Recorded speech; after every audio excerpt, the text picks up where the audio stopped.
আজকে যেন বেরোতে আবার সেই দেরি হয়ে গেল। কি যে হচ্ছে আমার সাথে বুঝে পাই না ব্যাঙের মতো। মাত্র ২ টো দিন আমি ঠিকঠাক টাইমে পৌঁছেছিলাম। আমি জীবনেও পাংচুয়ালিটি মেইনটেইন করতে পারবো না, সত্যি বলছি। যাই হোক, এত কথা বলে আর লাভ নেই। দেরি তো হয়ে গেছে, তারপর তাড়াতাড়ি করে কোচিংয়ে চলে গেছিলাম। তারপরে এই যে পড়ানো শুরুও করে দিয়েছিলাম, আর এই যে পড়ানো শেষও হয়ে গেছে। তারপরে বেরিয়েছিলাম এদেরকে নিয়ে। এদের একটা রোগ হয়েছে জানো তো, রোজ পড়ার পরে কিছু না কিছু এদের খাওয়া চায়। আজ এ খাওয়াচ্ছে, কাল আমি খাওয়াচ্ছি, পরশু ও খাওয়াচ্ছে, এই হচ্ছে। ওদের রোজই নাকি খিদে পেয়ে যায়, তাই রোজই কিছু না কিছু খাওয়া ওদের চাই। তো আজকে খেয়েছিলাম হচ্ছে পকোড়া, তার মধ্যে দেখি শুভও চলে এসেছে। তো আমরা দুজনে পকোড়া খেতে খেতে চলে আসি, আর ওরা দুজনেও পকোড়া খেতে খেতে ওদিক দিয়ে চলে যায়। তারপরে এই রাস্তাটা দিয়ে যাওয়ার সময় আজকেও যেন মনে হচ্ছিল, ঘুগনি কাকুর সাথে তো দেখা হলো না। কালকে ঘুগনিটা এত টেস্টি ছিল যে কি বলবো। বলতে না বলতে দেখি পেছন দিয়ে ঘুগনি কাকু আসছে। আমি বললাম চলো, দেখা হয়ে গেছে, কিনেই ফেলি। তারপরে শুভদের বাড়ি গেছিলাম, আর কাকিমা একটু কিনতে পাঠিয়েছিল পকোড়া। আজকে অনেক কিছুই খাওয়া হয়ে গেল। তারপরে এই যে খাওয়া দাওয়া সেরে আড্ডা মেরে বেরিয়ে গেছি। আর পুচকি নাকি আমাদের সাথে বেরোবে, তাই ওকে নিয়েও বেরিয়েছিলাম। আর ওর পোস্টগুলো দেখো শুধু, কত যে ঢং।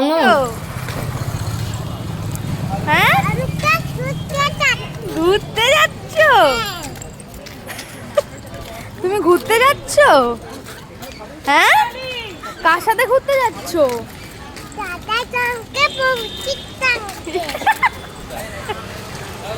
বলছে দাদার সঙ্গে বৌদির সঙ্গে। ও কথাটা শুনলি? ওর কথাটা পাকা পাকা কথা পুরো। তুমি পাকা পাকা কথা বলো?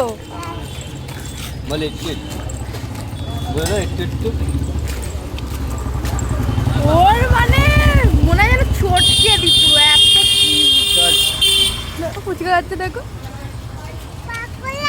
দেখলে তো কেমন ওর পাকা পাকা কথাগুলো বলে। ওকে শুধু কিছু বললেই হলো, তারপরে কটকট করে কত যে কথা বলবে তোমার সাথে, তুমি নিজেও ভাবতে পারবে না। কি সুন্দর বলে, আর মনে হয় যেন একেবারে গাল দুটো ধরে চটকু পটকু করে দিই। এত কিউট লাগে ওর কথাগুলো শুনতে। আর আমি যখন চলে আসছিলাম, অটোয় উঠে গেছিলাম, তখন আমাকে বলছে কালকে আবার আসবে তো। আমি বললাম হ্যাঁ আসবো, টাটা।